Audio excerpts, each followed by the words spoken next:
back, and it is the same day for me, different day for you guys, but I've been wanting to make a video on mind shift for a while because I absolutely love this guy's content. I really do. I mean, he's so I've seen so many of his videos, and so I really understand his stance. In this channel, he portrays as hard atheist, but in general, he's rather agnostic, right? He doesn't.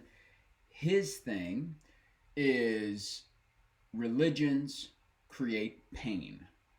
Pain is the problem, right? We just did the video on Catholics and the Catholic priests and the children and all that kind of stuff. And we got a live confession. No, I'm just kidding. We did not get a live confession. But if you haven't seen that video, you can go check it out. We had a bit too much fun there. But yeah, he his stance and stuff in general is that the Bible's kind of fucking crazy, right? And Christianity does a lot more damage than good. I would disagree with that because it depends on the flavor of Christianity, right? Because you have the Christianity that's just like, they don't read their Bible, they don't know a damn thing about their Bible, all they know is that Jesus loves them. Okay, and so does their favorite celebrity. So maybe it's not that big of a deal, right? But this is more for and his channel in general is more for the flavor of Christians that I grew up as, right? The people who are very, very dogmatic, the people who are literalists, the people who take the Bible as this serious thing. And, he also gets a ton of attacks on his channel. And that's because people tend to create, tend to create. So on my content, kind of the reason why I started looking at Christian to Christian arguments and the Christian problems is because whenever I would post content kind of similar to him I forget his name. I don't know, Mindshift. Whenever I would post content similar to his, you can read down this guy's comment list. There's so much love from Jesus that comes out of this guy's comments. I genuinely feel for him, but I mean, he's a tough guy. To take that much shit on a daily basis and still get up and put out your videos, he's got my respect. He's got my, that he's a fucking warrior, I would say, because you guys have no idea how difficult it is when you are fighting a mob, right? And you feel like you stand alone. Because let's look at the reality of YouTube videos. 90% of the people who watch YouTube videos are just going to watch the video and click off, right? Or if they like the video, they're going to watch the video and they're really going to enjoy the video and they'll click on to the next video. But if there's enough emotional charge, whether that's emotional charge, just something that they deeply resonated with and they want to put a positive comment, or if there's enough emotional charge that triggers them, then they're going to let you know they're triggered. And this guy is an absolute, this dude's a stud muffin, when it comes to just the sheer amount of comments that he gets, his unwillingness to budge from his position, his passion in creating the content to help people who are trying to kind of find their own truth. I love this guy. I've got nothing against this guy, And like I said, I relatively know his stance because I've seen a lot of his videos. He's relatively agnostic in general, but whenever he's portraying himself on this channel, he's portraying hard atheism because his problem is with religion, right? Christians are going to take the stance of, okay, well, it doesn't hurt me to just follow my religion. And yes, it does hurt, right? There are a lot of people that do hurt, especially if you do it to the degree of which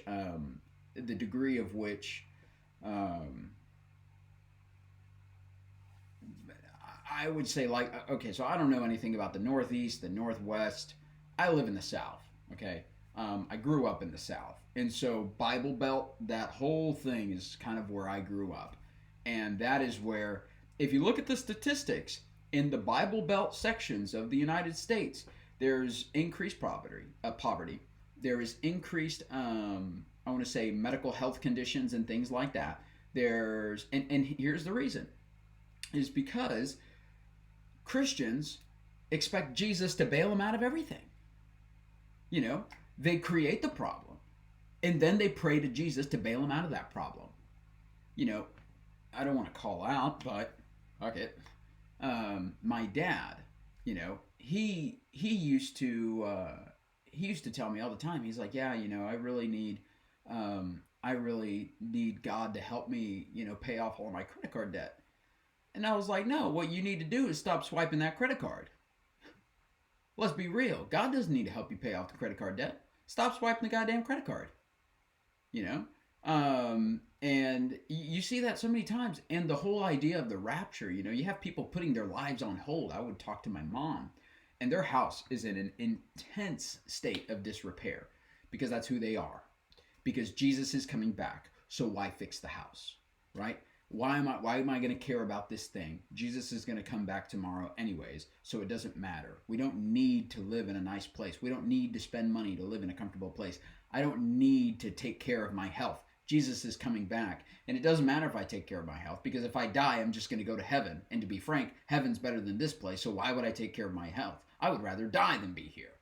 And it's like, it's kind of a crazy world, but I mean, I genuinely, I love this guy. I think he's great. The only thing is that his channel, you know, he tends to try to take Christianity, convert them to atheism. To me, well, he doesn't try that, right? But that's essentially what happens. And to me, you know, I've never been so I'm not atheist. I used to be Christian. I know that God exists, and the reason is because personal experiences that you can try to tell me all that you want, that everything only exists in the physical reality, in the physical world, and that science can prove everything. But I have personal life experience that cannot be explained by science. And so you can tout that science is right all day long, but I have personal experiences that genuinely can't be explained by science. And I say that as a person who has a degree in biomedical science with a minors in chemistry, who was planning on going and getting a PhD or a master's degree in biochemistry. And so, you know, as far as my path, I started off Christian. I went to college. After the first couple of years of college, I started leaning more towards atheism. And then I started taking upper level biochemistry, molecular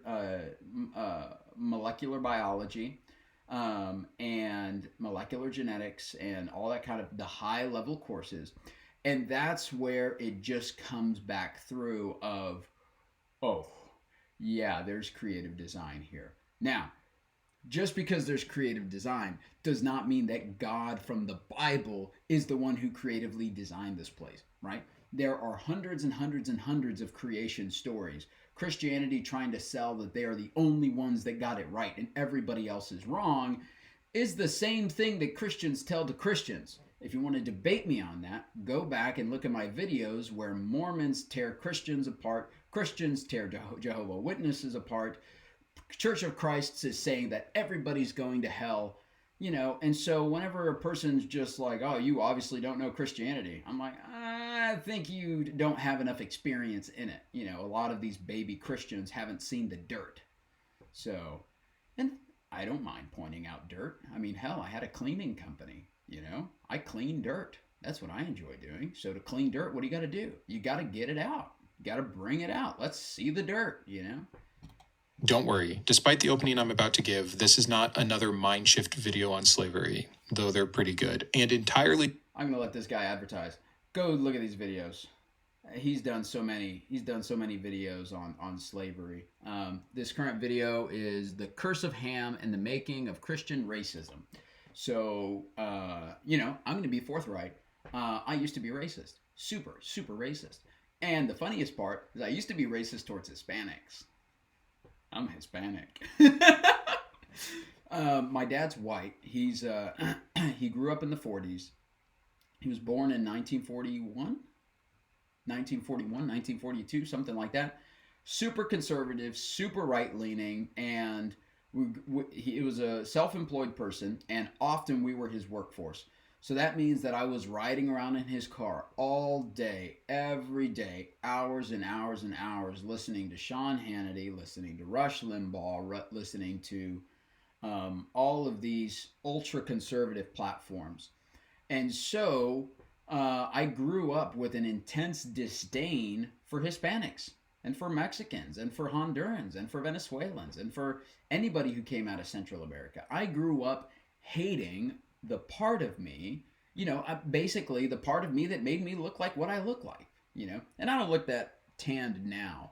But if I go out and I do a lot of work, I'm sitting in the sun, oh, I'll look straight Hispanic, like straight Hispanic. Um, and so yeah, it was a really really big problem. I think the reason why I don't look so Hispanic in this video is because the light. But typically out in the sunshine, I mean, I got dark skin. I look Hispanic. Especially if I've been out for any length of time, then I tan really fast. But yeah, I mean, you have no idea how weird it is to grow up where you hate half of yourself. I wanted to be a fully white person so bad because of how much I was being taught that Hispanics were the problem, that Hispanics were, all that kind of shit. I hated the Hispanic side of me. I really did. And it wasn't until after I had graduated, moved out of my house, and started living my life as an adult that I started realizing I was like, oh shit, like looking at my own crap. And I was like, oh, you know what? No, I'm just as fucking racist as other people out here. And I had to look at that. And whenever I was doing, so there's a girl, I'm also going to do some advertising for her. Why not? I love her so much. She's such an amazing person. She helped me out so much, kind of like on my healing stuff. Sarah Evangeline. Nope, not her. This girl. I guess LinkedIn. Where? Sarah, where's your Facebook? Here it is. Facebook. Click on her Facebook real quick. Okay. I don't feel like logging in. And I just showed you guys my phone number.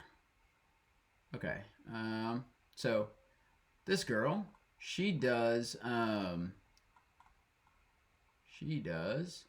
life coaching, spiritual guide, founder of Soul Talk Method.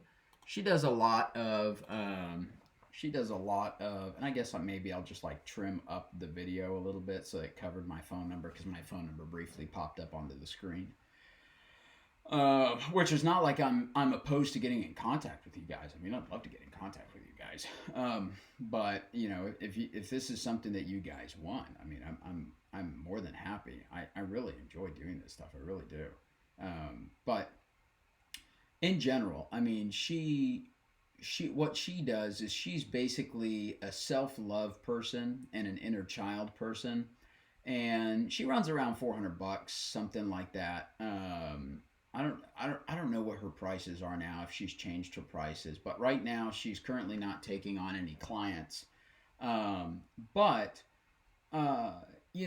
she helped me go down into my psyche, and we would meditate, and she would kind of lead meditations, and she would just let me bring up all the shit. And it was a bunch of, I hated myself. It was a bunch of, there was parts of me that I regretted. There was parts of me that I hated. There was parts of me that, all that kind of stuff. And here's the thing. What's funny about the self-love journey is that the more you completely love yourself, the easier it is to completely love other people.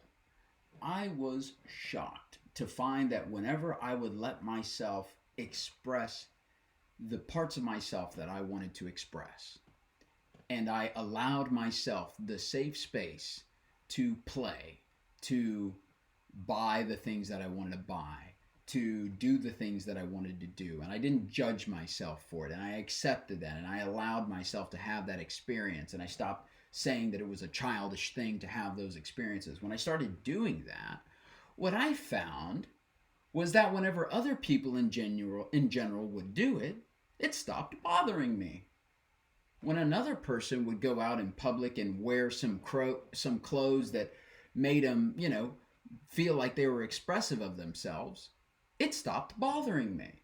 When another person would go out and, they decide that they want to identify as a transgender, that they want to put on something, it stopped bothering me. Why? Because I allowed myself to express myself. I allowed myself to love myself completely. And when I did that, all of my hatred disappeared. And so that's why I say, that's why it's kind of like a free call out for her, because she does such amazing work and she did such a turnaround in my life. And so, show her some love over there. And she just does such amazing work. And I know that she can help so many people. So yeah, back to him. Justified because the slavery apologetics just keep coming. However, we're going to be talking about something a bit different today that is adjacent to racism and slavery in the Bible, and that is the curse of Ham. And I actually want to clear some things up that helps the Christian side of the argument, but I also want to expose some of the other problems that are under the surface. There's just some ugly facts of history, like Christians participated in slavery. In fact, they did more than participate. They preached it. They theologized it. They claimed it was divinely inspired. And then when modern morality caught up enough, they had the audacity to claim that since they helped stop it, that's the only part of the story we should focus on. So I say all of this because I want to be very, very, very clear from the start. This episode is not me arguing that the Bible does not condone slavery, because it absolutely does, elsewhere than what we're going to cover today. The other thing, too, is like, it's in the New Testament. Jesus clears it up in the New Testament. And Paul, the reason why Paul said that you just have to treat your slaves nice or something like that, he wasn't supporting it. He wasn't supporting it, right? God, in the Old Testament, God literally told the Israelites that they could enslave other people, and it was fine, but they could not enslave each other. Think about that. Think about that, right? Today, repeatedly and unambiguously. But today, the focus is not just how Christians inherited the concept, condoning, and allowance of slavery from the Bible, but then how they also escalated it, how they put it in where it didn't belong, biblically speaking. Because for what we're talking about today, the curse of Ham, well, that isn't biblical doctrine. It's a historical fabrication created to solve a moral problem that Christianity didn't want to face. So let me back up. Let's talk about the text itself. This all happens in Genesis 9, and it's pretty quick here. I can just read it to you starting in verse 18. The sons of Noah who went forth from the ark were Shem, Ham, and Japheth. Ham was the father of Canaan. These three were the sons of Noah, and from these people of the whole earth were dispersed. Noah began to be a man of the soil, and he planted a vineyard. He drank of the wine and became drunk and lay uncovered in his tent. This is totally random, but the first thing that popped into my mind whenever he said that they started planting in the earth, politely speaking, how fucked is it that Cain worked so hard? He was a gardener, and he brought God his best fruits, his best vegetables. And God essentially told Cain, you're garbage. Think about that. You guys are like, oh, it never happened, bullshit. I'm about to find it. You say. I'll let him talk on for a bit. And Ham, the father of Canaan, saw the nakedness of his father and told his two brothers outside. Then Shem and Japheth took a garment, laid it on both of their shoulders, and walked backwards and covered the nakedness of their father. Their faces were turned backwards, and they did not see their father's nakedness. When Noah awoke from his wine and knew what the youngest son had done to him, he said, and this is the entire curse, get ready. Genesis 4 through 6. Didn't mean to stop him there. Genesis 4, 6 through 7.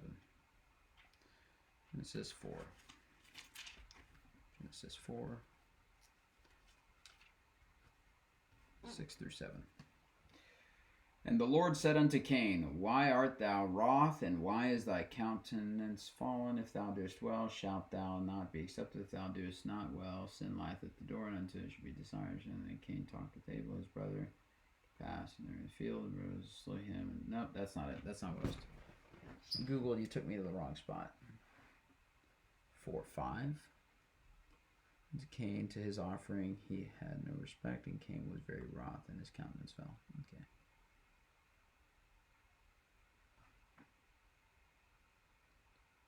Okay, here we go. So, imagine. Oh, you have to just come as you are. Oh, no, you can't come as you are. You actually have to bring what God wants. You can't come as you are. Sorry. And Adam knew Eve. This is Genesis 4, just starting at Genesis 4. And Adam knew Eve was his wife. And Adam knew Eve his wife, and she conceived and bare Cain, and said, I have gotten a man from the Lord. And she again bare his son Abel, and Abel was a keeper of sheep, but Cain was a tiller of the ground. Okay, Abel was a keeper of sheep. Bro was like me. He's got sheep. Cain was a tiller of the ground. He's a farmer. Okay?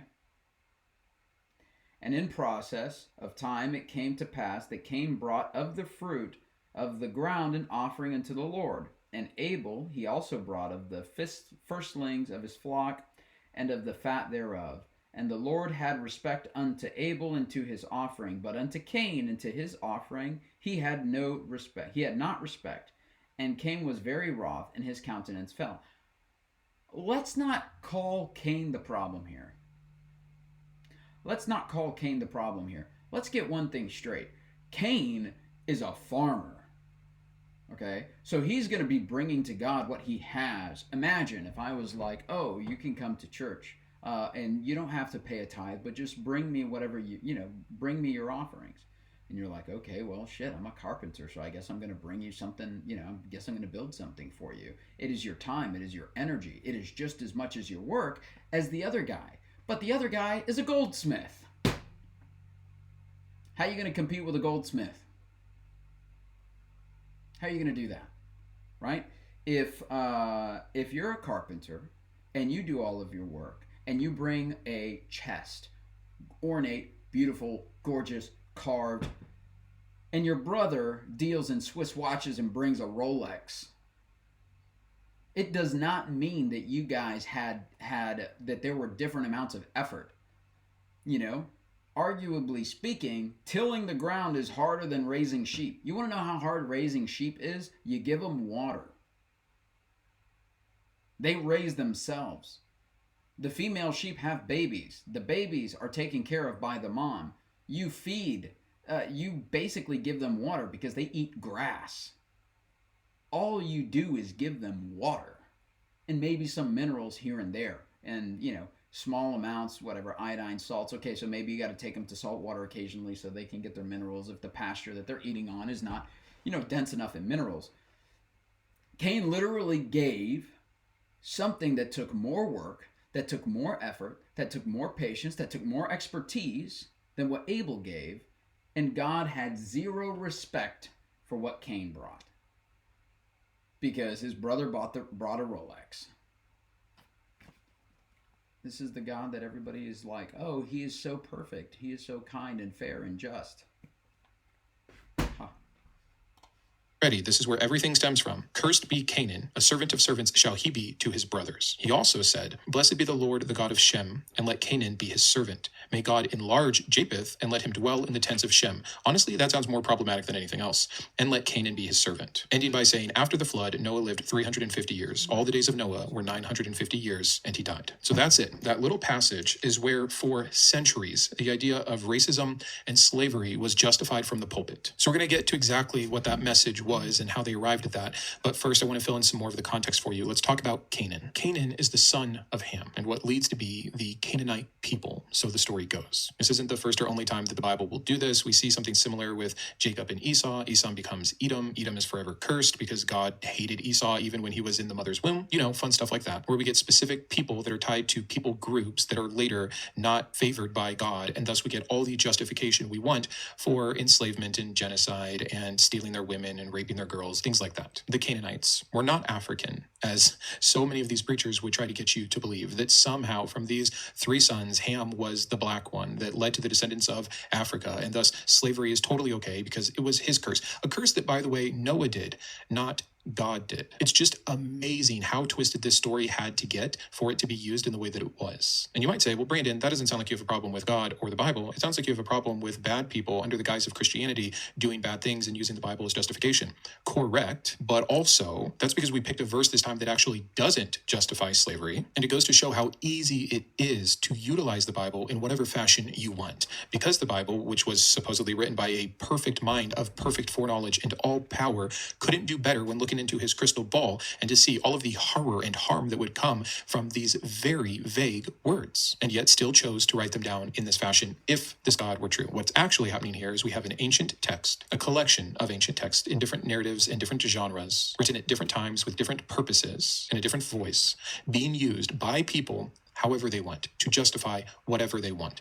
This is the real story of Christianity, a source material that you can use to ground whatever you want. That's why it's harmful, not because it can be abused, but because it is abused. It has always been abused, and it will always be abused because it claims things that aren't true, like unobjective morality, a God, a chosen people, patriarchs who can do curses that lead to outcomes that we should just be okay with because at the end of the day, they're kind of from God. I could go on forever about why this is just one of many examples that exposes the harm about this religion. But I do want to bring up, he had mentioned earlier, and it just took me a little bit.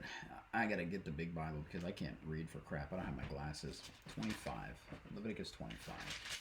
Yeah, okay, 25, 39, 43. 39, 43. Okay, so on slaves, right? The idea that God does not permit slaves. He clearly does, and he encourages it. 39, 43. 39. Hired servants. Okay. Leviticus 25, 39 to 43. Let's give it a read and see what happens. And if the brother that dwelleth by thee be waxen poor and be sold unto thee, thou shalt not compel him to serve as a bondservant. But as a hired servant and as a sojourner he shall be with thee, and shall not serve thee unto the year of Jubilee. And then shall he depart from thee, both he and his children with him, and shall return unto his own family, and to the possession of his father shall be returned. For they are my servants, which I brought forth out of the land of Egypt. They shall not be sold as bondmen. Thou shalt not rule over him with rigor, but shalt fear thy God. Both thy bondmen, thy bondmaids, which shalt have, shall be in the heathen. Okay, both thy bondmen and thy bondmaids, which thou shalt have, shall be of the heathen that are round about you, and them shall ye buy bondmen and bondmaids. Moreover, of the children of the strangers that do sojourn among you, of them shall ye buy, and of the families that are with you, which thy begat in your land, and they shall be your possession, and ye shall take them as an inheritance for your children after you, to inherit them for a possession. They shall be your bondmen forever. But over your brethren and children of Israel you shall not rule over one another with rigor. Problemo, huh? Because we got here, who's out here touting commands? Let's see who's out here touting these commands. There's a lot of feasts of the Lord. And the Lord spake unto Moses. And the Lord spake unto Moses. And the Lord spake unto Moses. Okay, so it seems like the Lord. I'm not going to spend too much time because literally right here. I am the Lord your God, which brought you forth out of the land of Egypt to give you the land of Canaan and to be your God. So this is clearly God. This is the Lord saying these things. The Lord God said, you can't slave each other. You can't slave your chosen people because they're chosen. They're part of me. You can hire them as workers, but you can't enslave them. But everybody else that I unconditionally love, and everybody else that I created through my perfection, and everybody else that I love so much that I want them to go to heaven forever, you can enslave them. Matter of fact, you can treat them as property, and you can have them inherited by your sons when you die. Yeah, okay, enough said. want to get back on track here. I just don't want to hear a bunch of excuses later about how, yeah, you're right, but it doesn't matter. I am right, and it does matter. And as long as we hold up this Bible or this God or this religion on a pedestal like we have been, we will continue to condone the harm that happens from it. So if you're a Christian and you recognize that the curse of Ham is not biblical and it's been taken out of context and it's been used unfairly to harm other people for the desires of those in power, good on you, but you haven't gone far enough. So I do want to say this one caveat, though. This is why I don't do the Bible. Because there is a book that all the Christians hate, called the Book of Thomas.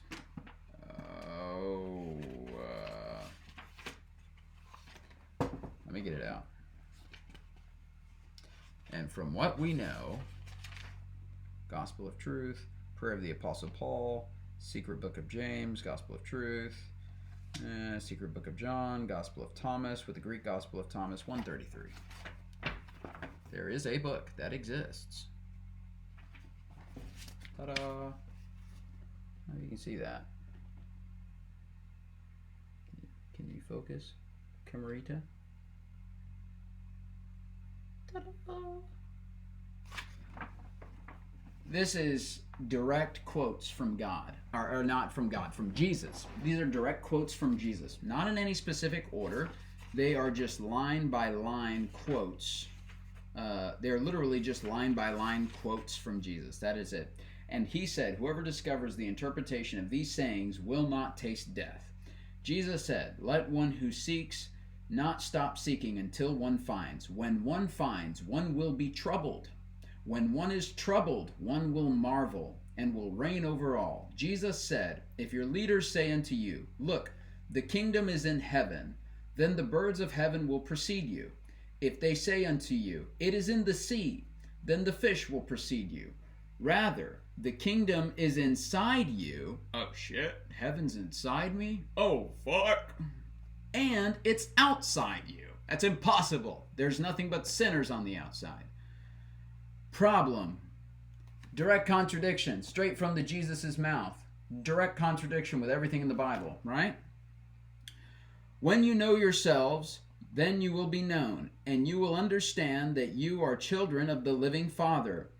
But if you do not know yourselves, then you will dwell in poverty, and you are poverty. Jesus said, the person old in days will not hesitate to ask a little child 7 days old about a place of life, and that person will live. For many of the first will be last and will become a single one. I can't tell you how many times I've screamed at little kids who had just come out of the womb. Tell me your fucking secrets. I know you know them. Right? I mean, they just came. They just spawned in. They just spawned in. And they picked expert mode whenever they spawned onto this planet. They didn't pick easy. They didn't pick novice. That would have sent them somewhere else. They were like, I'm ready for expert mode. Boom. Hit them in the U.S. Right? As a dude who is not, who doesn't have particularly amazing genetics or who is not particularly attractive, right? Let him spawn in there. Oh, put him in the year 2000. Right? But this is my point. The Gospel of Thomas is filled with direct quotes from Jesus, and Jesus paints a completely different picture from the Jesus in this book. Actually, not really. You'd be surprised. A lot of these books that are outside of the Bible, that are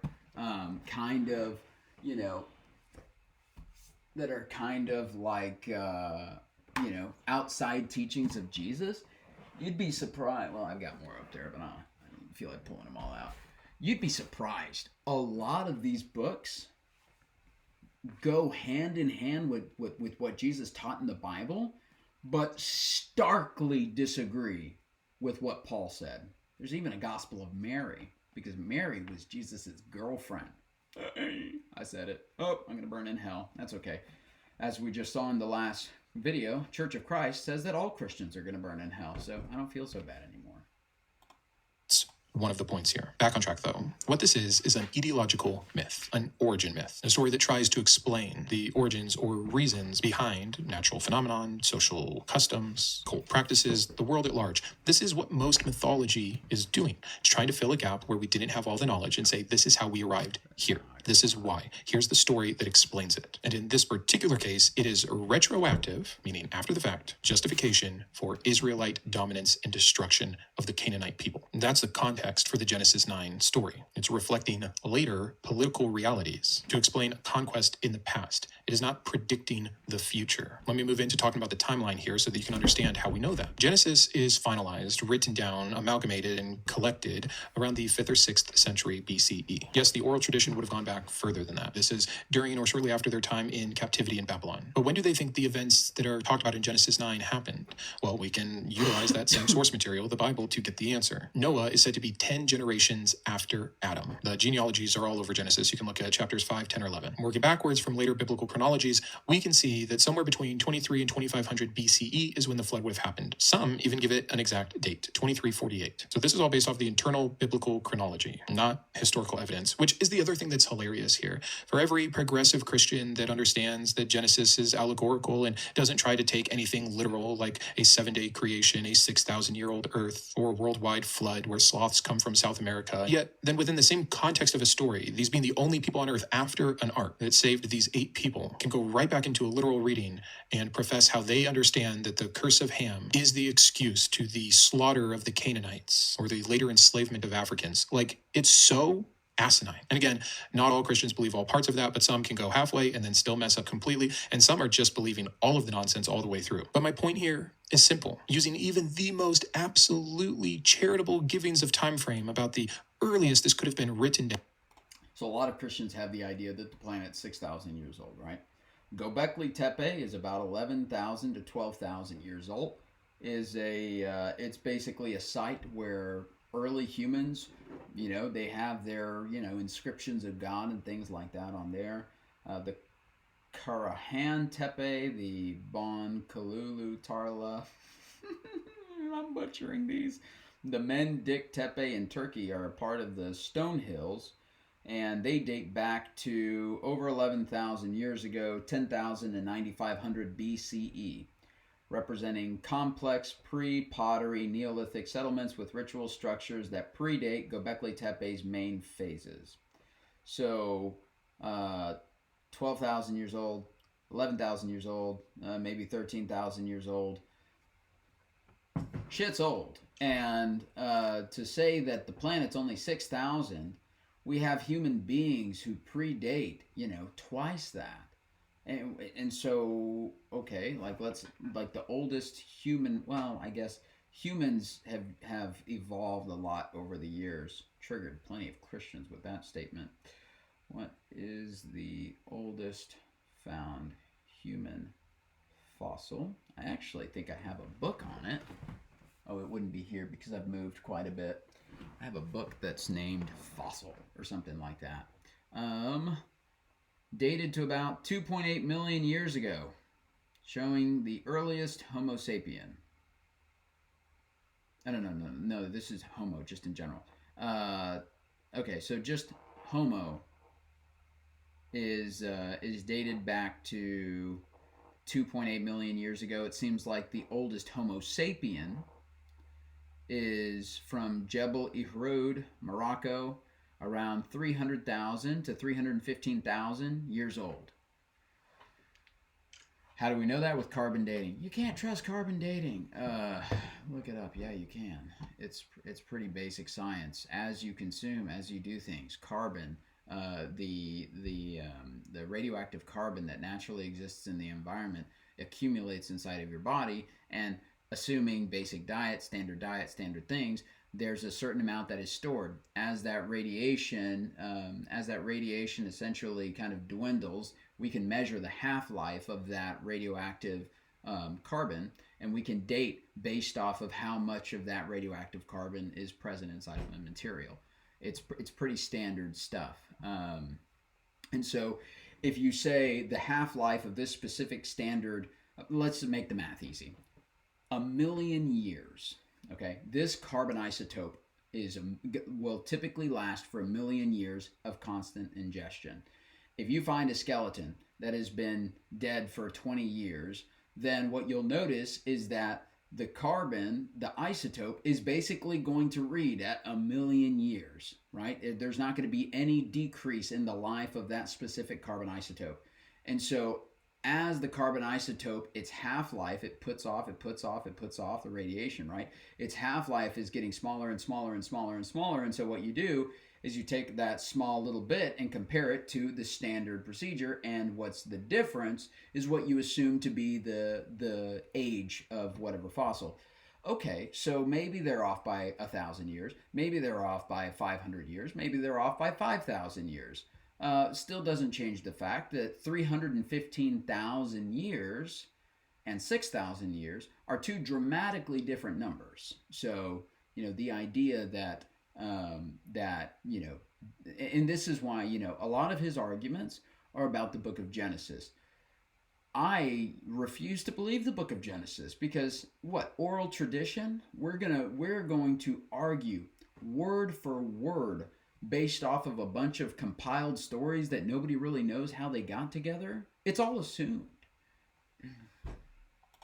Down. And when it's believed, the latest that the flood could have happened, we're well over 1,000-year gap, much more, but being ultra helpful. It's a pretty stark contrast to the claim that Moses wrote the Torah. Clearly, the author is not an eyewitness or anything close. So then the story must have been written much later to reflect later theology, later politics, later warfare, and later moral 100%. Assumptions. And by the way, that explains a lot, like why Canaan is cursed and not Ham, because the Canaanites were the current enemies of Israel. How convenient that this curse that happened thousands of years ago, when written down finally, just so happens to align with Israel's conquest. The narrative function is clear. It is trying to legitimize domination, destruction, enslavement, and genocide, and provide divine rationale after the fact. This retrofitting, by the way, of the Bible is nothing new. Jesus himself did it, which is an episode I'm going to be making soon. The New Testament writers, the gospel... This is something, and whenever he says Jesus himself did it, he comes from Jesus as portrayed in the Bible. Here's my thing about Jesus as portrayed in the Bible. Jesus is not portrayed in the Bible as himself. This is a complete, the best direct from Jesus's mouth is the book of Thomas. Everything else in the Bible is a bunch of this is what Jesus said. Let me show you something in the Bible clearly. Okay, it didn't take me long to find something. Right here. Okay, that's not good. Let me use the other Bible.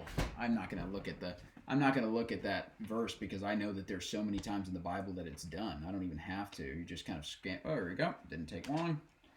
In the book of Acts. All you got to do is keep scrolling until you see the red, because anything that is red in Acts is bullshit. Why? Because the Lord spoke to Paul. How? We have to trust. Who wrote this? Who wrote the book of Acts? Paul. Paul lies. We know Paul lies. And yet he's written half of the New Testament. Okay? And the Lord spoke. And I said, what shall I do, Lord? And the Lord said unto me, arise and go into Damascus, and there it shall be told thee all the things which are appointed for thee to do. So we just have to assume that is true. Why? Because Paul wrote this book. And Paul is a self-proclaimed apostle. And there's no way to be vetted because this is life experience. Did Jesus actually say these things? 100%. Factually speaking, no. But it's in red. It's red on the pages. They're red. The pages are red. Damn near blood on the damn text. It's red. Right? Doesn't mean that Jesus said these things, right? Let's go to the book of Revelation. Book of Revelation. And the Lord revealed unto me, oh shit, half the shit's red. How is half the shit red? Jesus died and he left. And John said that this was a vision. So why is it red, stating that Jesus said these things? Okay, so here's my hot take. This is a book of divine revelation that Jesus spoke these things. cool story, bro. In that case, if we're going to accept that, we also have to accept this book. Because this was written by a Presbyterian who said Jesus spoke to her. And this fatty came out.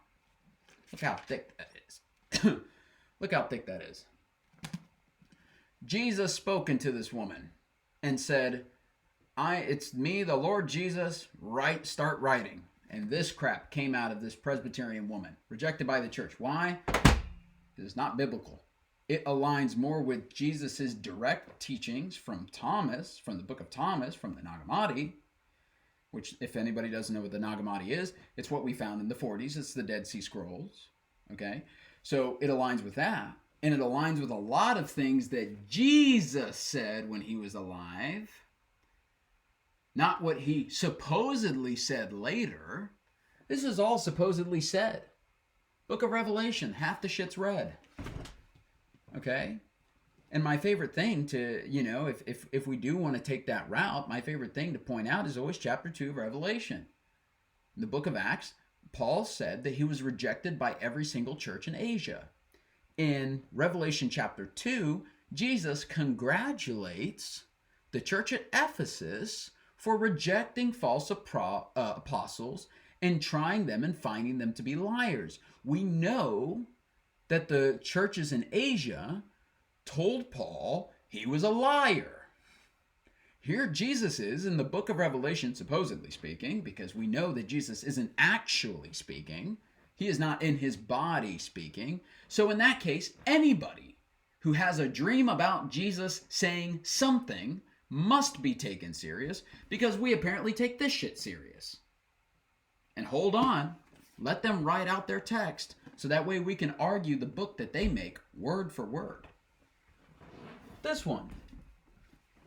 Uh-oh, here's another one by Jesus. Jesus, gee, Jesus dropped another one. This boy's got a series. Right? So now we got to take this shit serious. Because this is also divine revelation from the Lord. Okay? Then we got to take... Do I have it up here? Do I have it up here? Do I have it up here? I don't have it up here. No, I don't have it up here. Okay, well, I guess I can't grab that book and be like, then we got to take this serious. Right? But you guys get the point. You guys get the point. Jesus was alive. He did his thing. He died. He left. But then Paul had all these conversations with Jesus. Was Paul schizophrenic? Right? Was the dude schizophrenic? Was the dude being serious? We know he lies. Was he being truthful the entire time? We don't know. We don't know. And so it's like, okay there, bud. Okay, bud. Writers especially did this like crazy. So it's not like something that modern American Christians that maybe aren't true Christians have messed up recently. The Bible, the source material, the Hebrew words, the Torah has always been utilized. And by the way, that is why, in general, I tend to passively defend Jesus, is because what supposedly is said in this book that Jesus said is a bunch of BS, because Jesus never said it. The book of Revelation, Jesus showed these things to John. Bro had a dream. Bro had a dream. Okay? Jesus did not speak these words. Bro had a dream. And it was a vivid one. Who hasn't had a vivid dream? We're not over here arguing, showing that everybody's going to kill each other over it. Even though that's apparently what we've done as humanity, is taken this book and decide we want to kill people over it.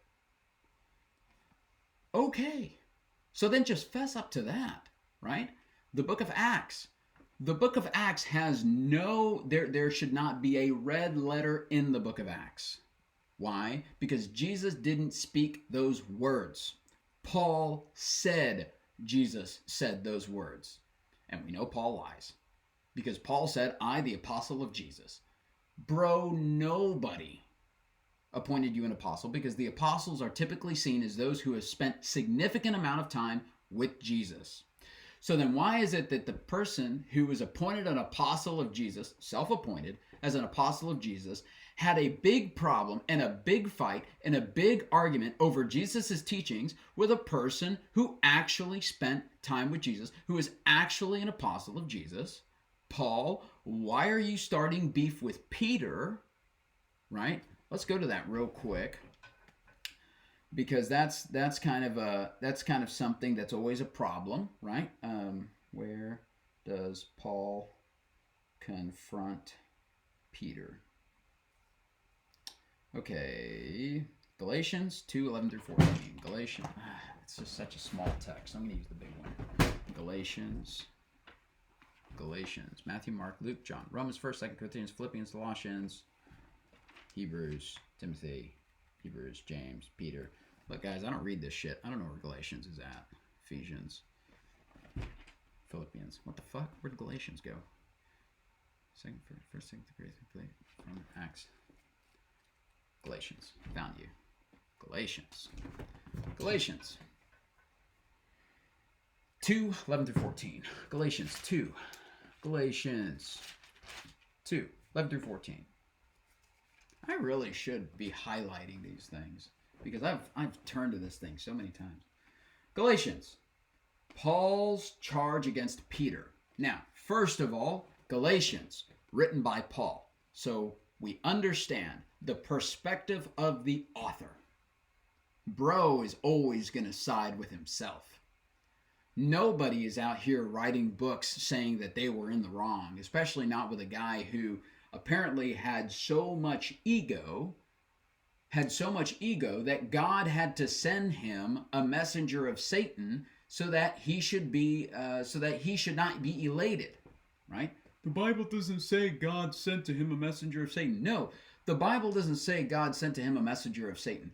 But why would Satan send a person with the biggest pride, a demon, so that he should not be elated? Why would Satan send a person, a demon, to bother him because he was sinning?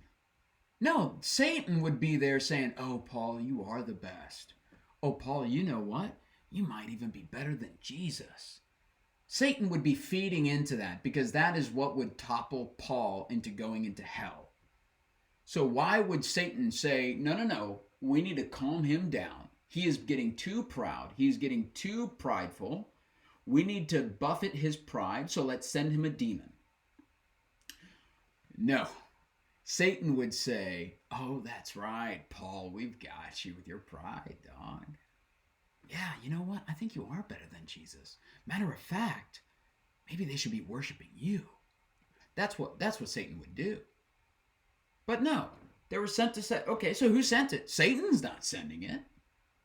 Maybe God was like, you know what? Yeah, let's go ahead and send Paul a demon. In which case, why is God sending anybody a demon? How does that even work? So Galatians 2, 2:11 through 14. So from Paul's perspective, Paul meets Peter. But when Peter was coming to Antioch, I withstood him to his face. I was like, "Hey, Pete, it's on sight." Because he was to be blamed, for before that certain came from James, he did eat with the Gentiles. But when we were... fucking King James Version, man. This shit's hard to read. Okay. I'm going to stop being dramatic because I got to lock in right quick. But when Peter was come to Antioch, I withstood him to the face, because he was to be blamed. For both that certain came from James, he did eat with the Gentiles, but when they were come, he withdrew and separated himself, fearing them which were of the circumcision. In other words, Peter was hanging out with Gentiles. Paul comes around, and Peter is like, "Oh, yeah, I'm going to walk away from these guys. What's going on?" And Paul's like, oh. You didn't want to be seen with the Gentiles. Jesus hung out with the Gentiles. Why would Peter not want to hang out with the Gentiles? Why would it bother Peter to hang out with the Gentiles? Jesus hung out with whores. Why does it matter? Why would he be afraid of that? This is all Paul's perspective. Remember that. And the other Jews disassembled likewise with him, insomuch that Barnabas also was carried away with their dissimulation. Barnabas left Paul. Barnabas was a person who studied with Paul. Their little quarrel happened, and Barnabas left with Peter. That should be the biggest fucking red flag. That really should. Because Peter is a true apostle of Jesus. Barnabas was following Paul in all of his, illusions. And Paul goes and sees Barnabas. They have a little quarrel, and Barnabas is like, oh, you know what? Yeah, this Paul dude is kind of crazy. I'm actually going to stay with Peter. But we don't have texts from Peter writing about his situations with Paul. We don't have those texts. Why? Because he'd already done all of his writing. He'd already done all of his shit, right? But when I saw that they walked not uprightly according to the truth of the gospel that I had created, because the gospel didn't exist before I came onto the scene, I said unto Peter, I added that by the way, I said unto Peter before them all, if thou, being a Jew, livest after the manner of Gentiles, and not as do the Jews, why compellest thou the Gentiles to live as do the Jews? We who are Jews by nature and not sinners of the Gentiles, knowing that a man is not justified by the works of the law, but by the faith of Jesus Christ, which is not true, because Jesus said he came to uphold the law. Even when we believed in Jesus Christ, that we might be justified by the faith of Christ, which Jesus never told us to do that. Oops, he must have left that out before he left. For by the works of the law shall no flesh be justified. Jesus said, you'll know a tree by its fruit. Jesus said, good trees bear good fruit. Bad trees bear bad fruit. Paul says, who gives a fuck about the trees? Just believe. Okay. So, okay, I lost where I was at. But I made my point.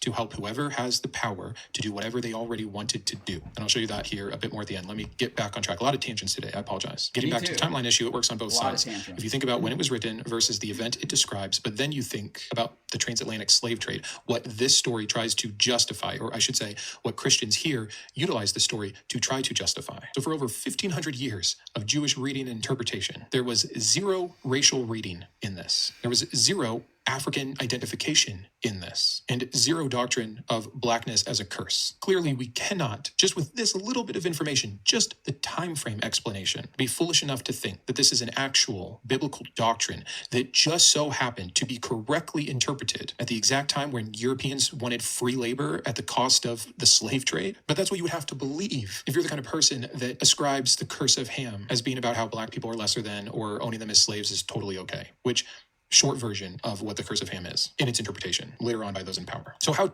according to the Bible, yes, it is perfectly fine as long as they're not Israelites. You can even pass them down like they're in a fucking trust fund.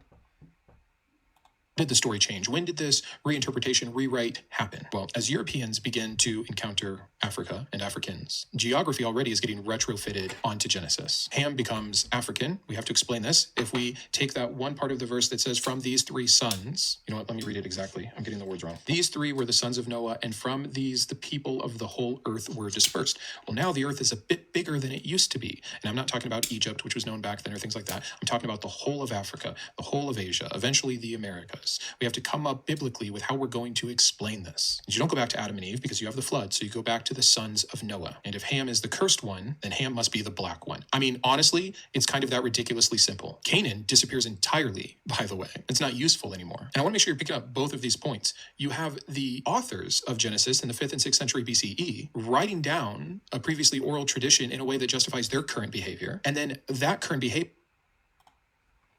which, to be frank, I don't know enough about that, all the kind of like ins and outs of that, of the African side of things, to be able to say definitively that, Ham was a black person and that's the reason why he was a cursed one. I don't know enough about that. All I do know is that as long as you're not an Israelite, God is totally fine with you living, being a slave. Does not bother God one bit. Matter of fact, you can't even be saved. You can't even convert to being one of God's chosen people. You're not. You're property of his chosen people. And that's the most that you can ever be. And so, I don't know enough about this to say anything intellectually, but we do know that if you're not a chosen person, God is like, oh yeah, you can just put those things in a irrevocable trust and pass those things down, just like you would anybody else. Like their property, their assets, and their kids, yeah, they're your property. They're like livestock. It's just gross. Behavior, the destruction of the Canaanites, is lost to time and use later when another group of people in power want to take the same story but apply it differently to their own evil ends, the enslavement of Africans. This is what we would call motivated theology, which might be the exact opposite of exegesis. Hey, if the text doesn't go far enough, Christians just take it to where you need it. Now, I wasn't sure if I wanted to include this next section because I actually haven't covered it much yet on the channel, and I think it deserves a really proper explanation because there's some things that just aren't true with how it's usually used in these kinds of conversations. But let's talk quickly about the slave Bible. There really was an abridged Bible printed for teaching enslaved people. Let me give you the technical term here. Select parts of the Holy Bible for the use of Negro slaves in the British West India Islands, published in London, 1807. It removed huge portions of scripture, commonly summarized as like over 90% of the Old Testament and 50% of the New. What was its intended purpose? To strip out the themes that could produce hope, equality, or revolt. I think there's a few interesting points here. One is that they knew that the Bible was dangerous to their power because the Bible, in its full form, can be used to so many different extremes and justifications. And they didn't want the slaves seeing that and utilizing it to group and justify their own takeover. No, only they got to do that. So you've got. So Jesus taught that, well, you just heard what I just said in the book of Thomas. Some will say that the kingdom of heaven is in the skies, and the birds will precede you. Kingdom of heaven's in the ocean, and the fish will precede you, right? No, it is within you, and it is outside of you. Think about that, right? Jesus, in every other book outside of the BS that he supposedly said in Acts, outside of the BS he supposedly said to all the crap he said to Paul, outside of all the BS he supposedly said in the book of Revelation, those are not things, right? For the most part, Jesus was very much a self-empowered, don't be a hypocrite person, right? And so, this is the reason why that, whenever Christians ask me and stuff, they're all like, oh, you follow Jesus. You don't follow Jesus, no. Because if you follow Jesus, in the book of Thomas, it also says that I came to pit brother against brother. I come to set the world on fire. He was here to stir shit up. He was here to hey, you've got some problems. Let's go ahead and pull up that rug. Let's see all that dirt. You're trying to run away from that shit? I'm trying to tear the sheetrock out. You're trying to throw paint on the mold? No, I'm trying to do a full reno. And yeah, it's one of those things where it's just, it's sad to see that Jesus is used as a person to basically, create this dynamic that exists, right? Because the book of Matthew, the book of Mark, right? Jesus said those things. Did he really? Because the book of Matthew was written like 10 years, 20 years. Let me see how long before I misspeak. And everybody's like, well, it says in the book of Luke. Okay, well, Luke was one of Paul's apostles. So Luke never met Jesus. So how does Luke know what Jesus said, right? What did?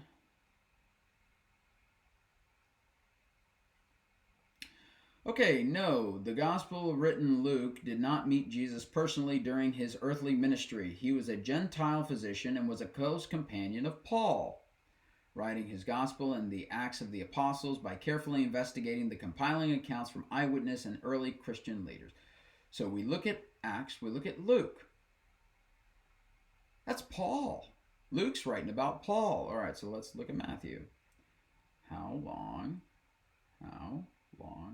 was Matthew written after Jesus left? 40 to 50 years after Jesus' crucifixion.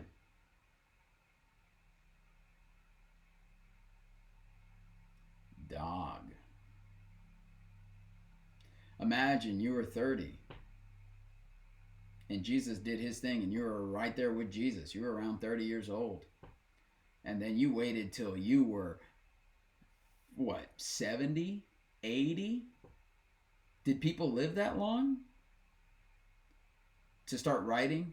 word for word what Jesus said, this is why, for me, this falls apart every time you put it up against something difficult. It just falls apart.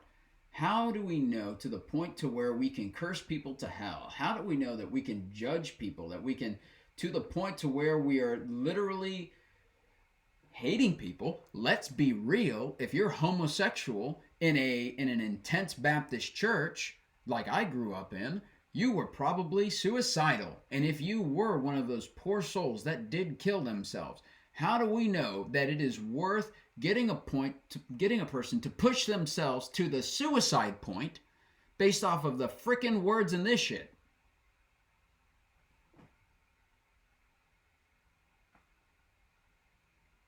It's stupid. It's stupid. It genuinely is stupid. Okay? So we're all going off of divine revelation then. Okay, well, guess what? This is a book that supposedly was divine revelation. So to me, this has just as much weight as the book of Genesis, as the book of Acts, as the book of Romans, as the book of Luke. This has just as much weight. Why? Because it was a Christian lady who said Jesus spoke to her, and this came out. What does this say? This says that we shouldn't be judging people, that there is no such thing as hell, that there's no such thing as heaven, that heaven is something that you can experience right now. Heaven is something that you can experience after you die. You know, it's when you look at what Jesus teaches versus what the Bible says, from all these things, what Jesus said, from what Matthew records, from what Mark records, this stuff aligns really, really well with what Jesus taught in the Bible. The difference is that this also aligns with what Jesus taught in the book of Thomas. That's typically not, it doesn't get thrown in because it goes against everything that is taught in Christianity. Okay. But whenever you look at this book, this paints a completely different version of what Jesus actually taught versus what Christians claim Jesus taught. Right? There are Gnostic texts in the Nag Hammadi that say that the reason why there is such a dramatic difference between the Old Testament God and the New Testament God is not because God had a change of heart. It's because they were different people. Think about that. Now that would make sense. You have this one dude who has this, intense jealousy complex, who has this intense inferiority complex, who says that he's so insecure that no, you can only worship me. And you are my chosen people. And yeah, fuck the rest of the world. I created it, but I don't give a shit. You can screw all them. Right? It doesn't make sense. I am Confucius. Whatever that girl said back in the day. I don't know if you guys, maybe that dates me, right? America, explain. I am Confucius. But yeah, it is pretty intense. The stark difference of what Christianity teaches. And this is why I always like, and this is why I kind of created this channel, to kind of pair along, the mind shifts ideas. This isn't to say that God doesn't exist. This is simply to say that the Christians fucked it up. It's there it is. I didn't do that. God did that.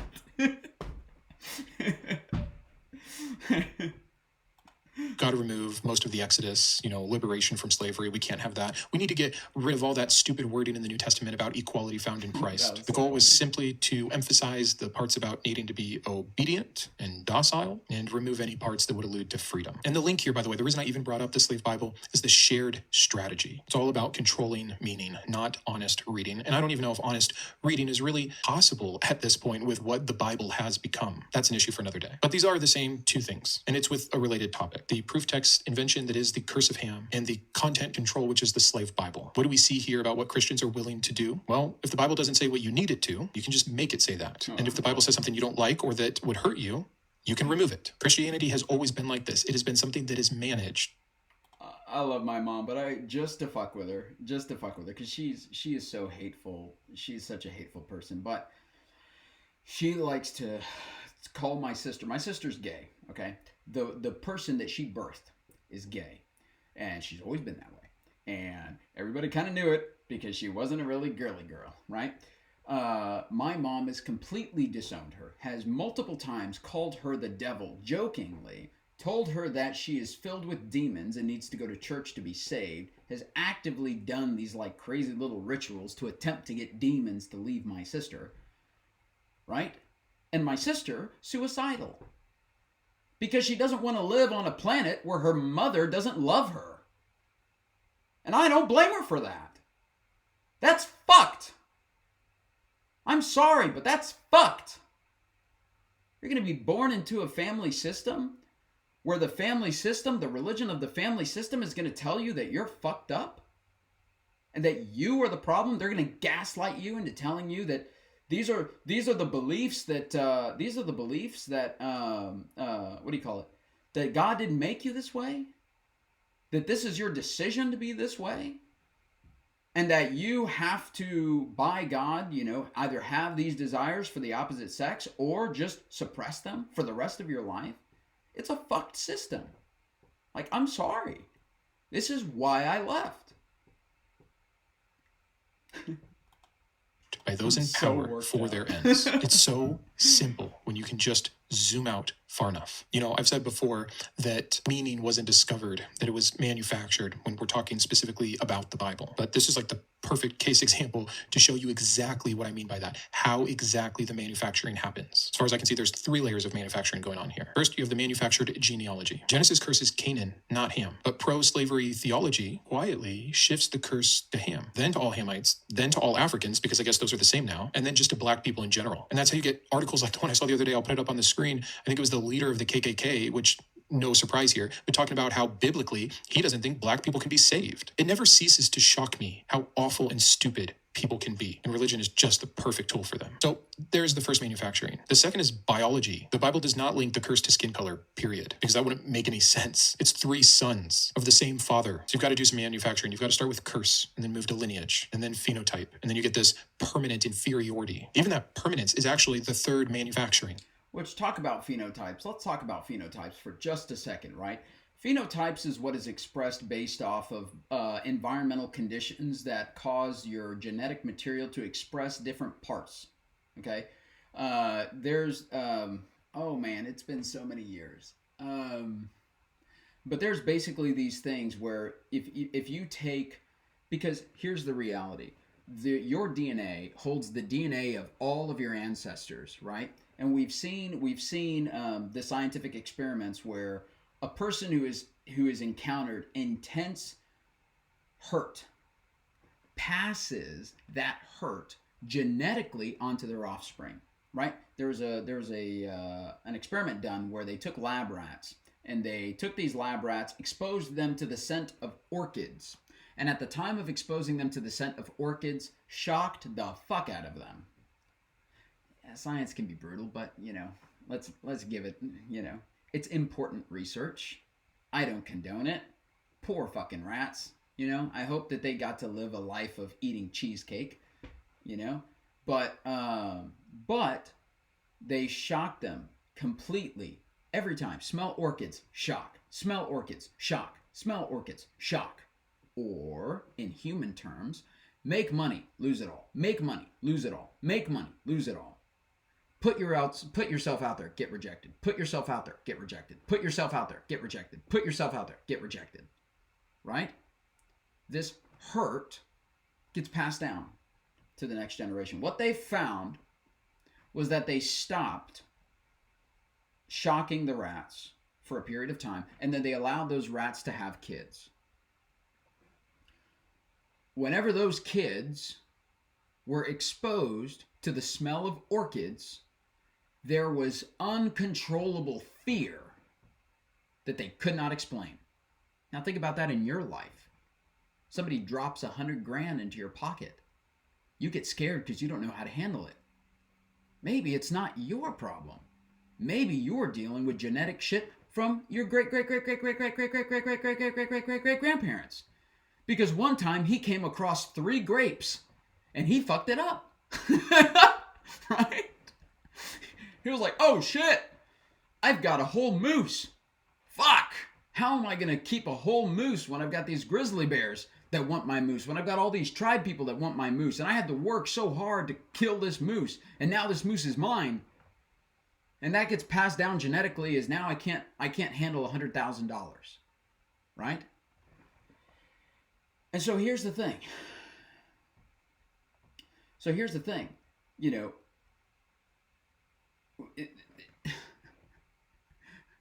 it's depending on your stimuli, depending on your environmental stimuli, depending on the environmental stimuli that your parents experienced, it will express itself. Phenotype is what you see, okay? Genotype is what you are. And so it may express itself through the genotype as behavioral. Why? Because the way the genotype expresses itself is by running off a piece of mRNA, that creating a protein, that sending out hormones, the body reacting to that, right? Fight or flight. Something happens. Your brain registers. It starts running off the mRNA to create epinephrine. And then your epinephrine is, now we're all ready to fight, or we're ready to run, or we're bolting it, whatever, right? Is it epinephrine? I may have the protein wrong there. But that's the point. That's the genotype. Phenotype is my mom carried me in the womb.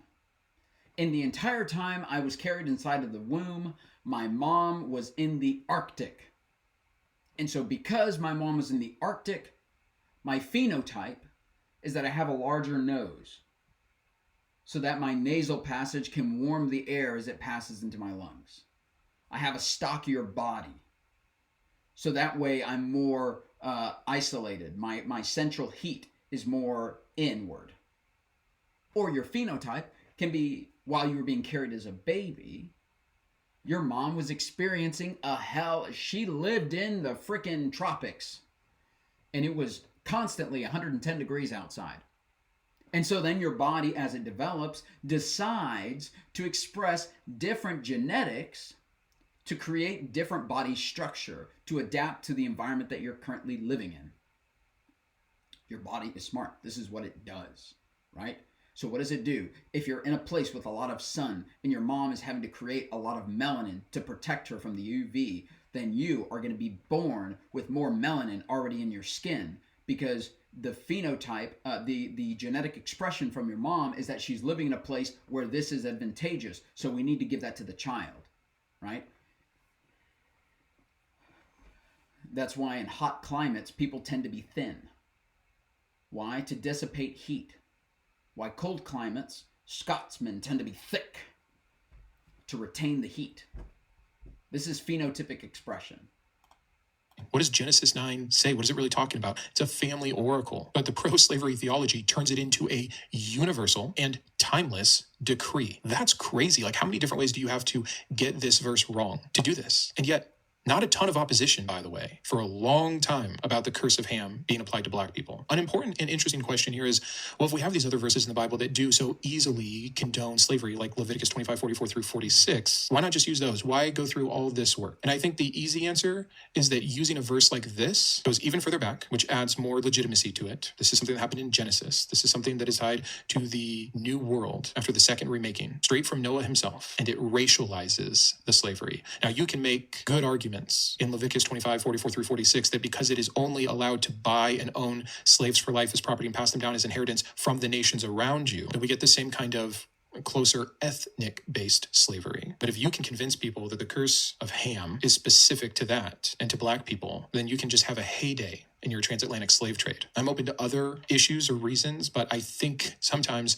it is the simplest answer. A few last things here, because I just want to, as we look at this story for the first time really on the channel, make sure we're covering all angles. Some people might even be confused. Why did Noah do this curse? What was the big deal? It was Noah's fault. Noah was the one who sinned. He's the one who got drunk. He's the one who was exposing himself. Why punish Ham or Ham's descendants for this? And there's 3 main interpretations there. I'll cover them really quick. One is just a shame issue, which probably makes the most sense for the ancient Near East at this time. The other 2 sons were careful and they walked backwards. They made sure sure they didn't see his nakedness, and they covered him up in a way that would protect his dignity, but not Ham. Although, again, see, the story is so vague. It's not like we understand that Ham snuck in and tried to catch his father like this. This was something that happened because of Noah's bad behavior, not Ham's. Others have made the argument that the phrase uncovered his nakedness is a euphemism, either for some kind of sexualization or even as far as incest or sexual assault. Tied to that is kind of the third interpretation, that it was about a power or dominance thing. Ham was shaming his father by making sure that others saw his nakedness as he went to get his brothers. But it doesn't really matter. It's just amazing to see, again, even there, how many times Christians have had to try to invent something or make it as bad as possible to justify the curse. Well, no, you don't understand. The curse of Ham, the curse of Canaan makes perfect sense if you understand how awful and evil Ham's actions were against Noah. Apologetics is so stupid and silly and backwards. Your perfect patriarch that was the one chosen by God to be saved from a world of unrighteousness, and just about as soon as he can, after surviving the flood, makes a vineyard, gets drunk, gets naked, embarrasses himself, and curses his son for his own folly. And believers took that story and first tried to utilize it as a retrofitting for the justification of the destruction of Canaan, and then later for race-based slavery. You know, and we see this all the time in the Bible, where the Bible heroes just fall apart at the end. You know, I don't understand that. And they're always justified by the church in some sort of way. And it's always, you know, like Lot. You know, Abraham, please spare the city Sodom and Gomorrah. If you can find just, you know, whatever. Don't, well, you do it if you, and so obviously this is where God is not, you know, completely righteous, right? Because, or not righteous, but completely, you know, in his judgments, is because he was, you know, Abraham was sitting there bargaining with God, saying, no, there's people who are righteous in the land. Spare Sodom and Gomorrah. There's people who are righteous in the land, right? On top of that, you get Lot, who was supposedly this righteous guy, right? God decided not to destroy Sodom and Gomorrah, he didn't decide not to destroy Sodom and Gomorrah. He decided to allow Abraham to get Lot, or he sent his angels, right, to get Lot out of Sodom and Gomorrah before he destroyed it, to Lot and his family, right? Let me ask you this. Little thought experiment here. When Lot released his girls to the city to be raped, why did God still spare Lot's life? Lot should have died in Sodom and Gomorrah. He should have. If God was just and righteous, Lot would have died in Sodom and Gomorrah. No, because God is also merciful. He wasn't merciful to Jephthah. He wasn't merciful to her, to the daughter. Or the story of Jephthah. I don't know if Jephthah is the name of the girl or what. I don't want to look it up right now because I want to keep this video going. But here's the point. Lot is supposedly seen as the righteous one inside the city. Yet, he gives his daughters away to the city to be used as toys. Okay? To spare the angels. Even though the angels can take care of the damn self, they're angels. If they want to disappear in a collapse into nothing, they can. If they want to, do some sort of weird mystical shit to get all the, to kill people who touch them, they can. They're completely capable. They're angels. They can handle themselves, right? So Lot didn't need to go out here and do all of this protecting for the angels. On top of that, was Lot even worth saving? Because even though he had already given his daughters to be molested by the entire city of Sodom and Gomorrah, he then goes and gets drunk and has sex with them. Oh, it's not Lot's fault because his girls made him drunk. His girls made him drunk. It wasn't Lot's fault. Yeah.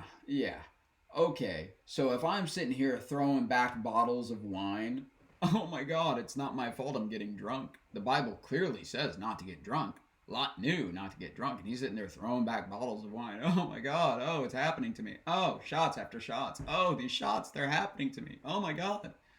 It's like the person who tripped and fell and landed in canes with a box combo. That's not an accident. I just did that yesterday. I was driving down the road and my car pulled really hard to your mom's house. Now,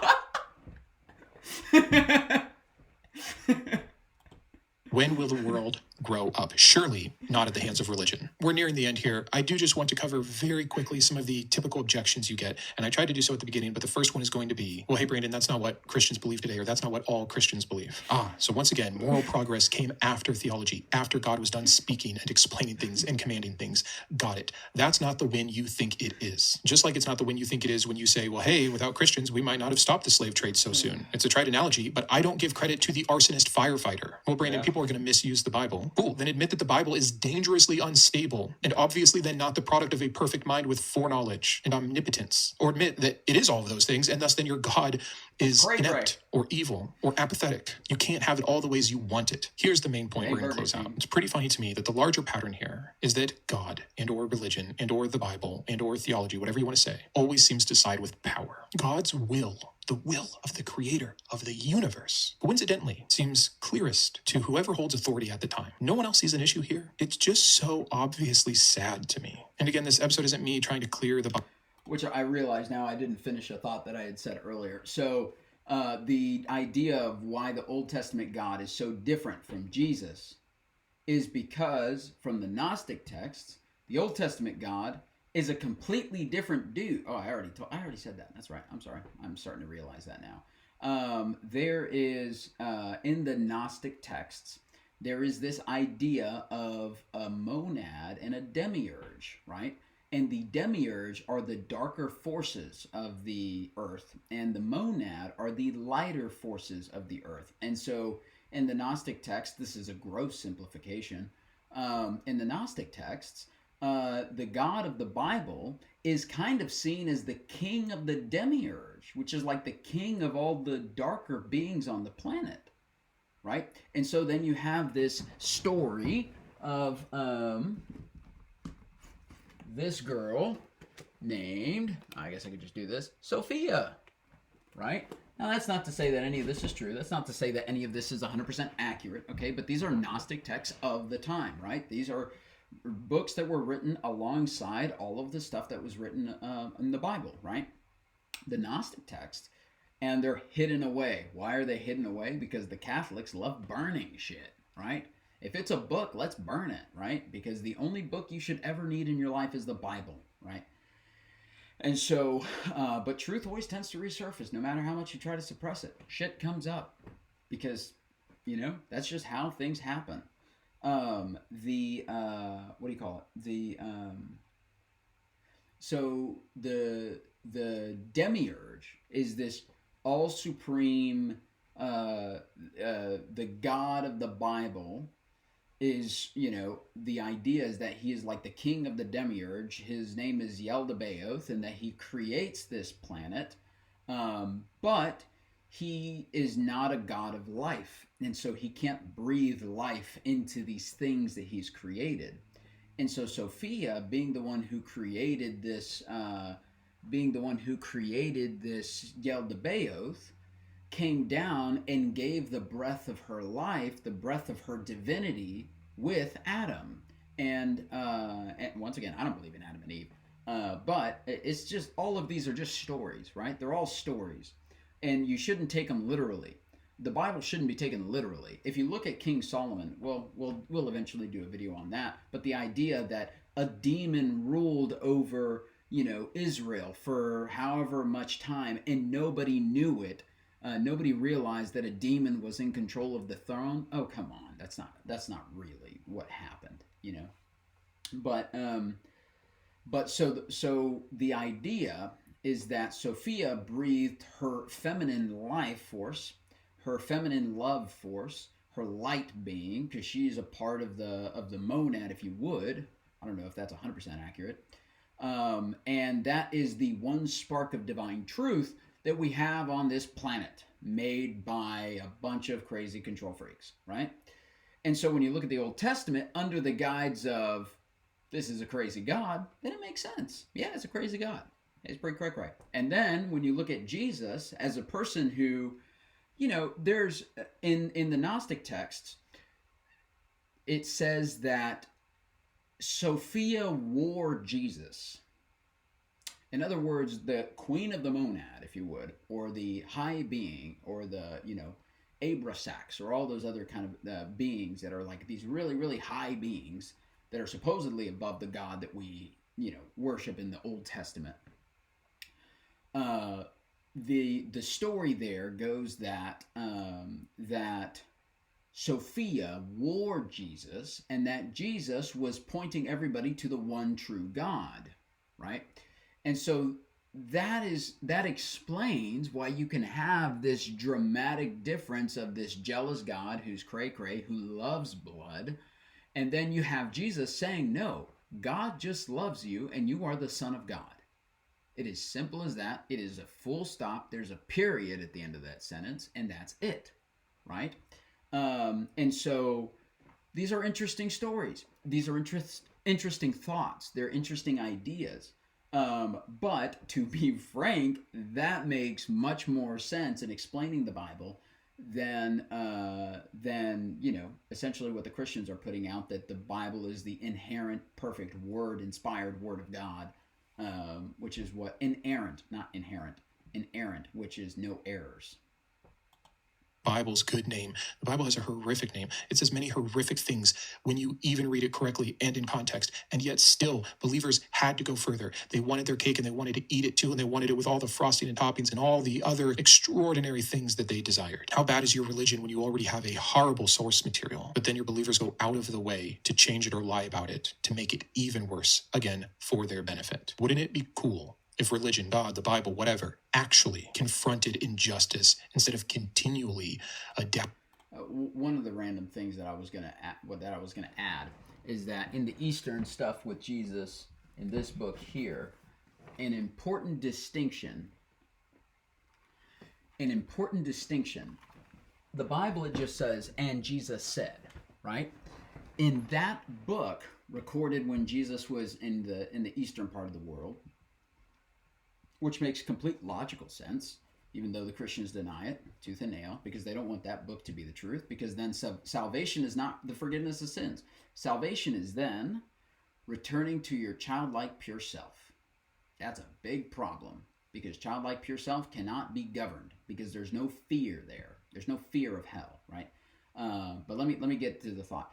That book shows the difference between when Jesus is speaking and when God is speaking through Jesus. Big difference.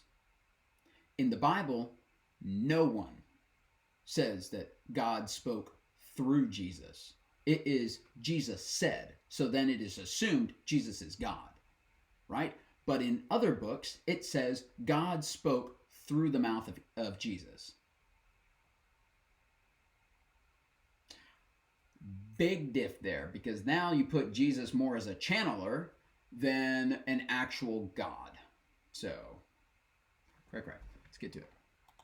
Adapting itself to it, adjusting itself to it, being the motivator, the reasoning, the excuse for it. But that's it. I'm done. I hope that you enjoyed this. This was a pretty different episode for me, so definitely give me some feedback here and let me know what you think. I'll see you Tuesday with a new one, and until then. See you later. I love this guy's videos. He always does just like the coolest crap. So yeah, let me know what you guys think about this video. I'm also done because I got a bunch of stuff to do today. And to be frank, I'm probably just going to go relax and then make another video. I've already made 2 videos. I just love making these videos, man. I find this so much fun. I really just, this is so fun to me. It takes 0 effort because that's how much I love doing this, So yeah, anyways, let me know what you guys think. If you liked the video, if you liked my perspective on things, if you liked my opinion on stuff. Let me know in the comments, like, subscribe, share the video as you wish, and we will see you in the next one. Later, guys.